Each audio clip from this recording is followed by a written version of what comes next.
KDA employees union کا ایک وفد چیئرمین محمد عبدالمعروف اور صدر ندیم کھوکر اور جوائنٹ سیکرٹری قمر عباس کی ہمراہ 3 رکنی وفد نے چیف انجینئر KDA خالد مسرور سے ان کے دفتر میں ملاقات کی اور ان کو 20 گریڈ کی ترقی پانے پر دل کی گہرائیوں سے مبارکباد پیش کی اور پھولوں کے گلدستے بھی پیش کیے. جبکہ اس حوالے سے KDA امپلائیز یونین کے چیئرمین عبدالمعروف نے کہا KDA امپلائیز یونین کا ایک وفد 3 رکنی وفد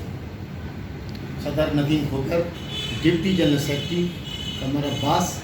نے آج ادارے ترقیات کراچی کے چیف انجینئر خالد مسرور صاحب کو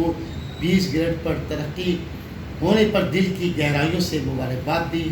اور اس بات کی امید کی ہے کہ خالد مسرور صاحب سے ادارے ترقیات کراچی سے وابستہ ہیں، لہٰذا خالد مسرور صاحب کو ملازمین کے مسائل مثلاً میڈیکل، مثلاً ریٹائرڈ ملازمین کے واجبات، تنخواہوں کے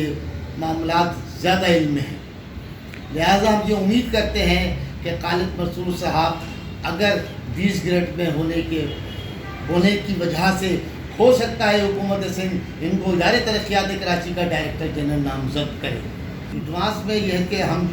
یقیناً ان کو ساری معلومات ہیں مسائل پہ، تو ان کے آنے سے ہو سکتا ہے ادارے کے اندر بہتری ہو،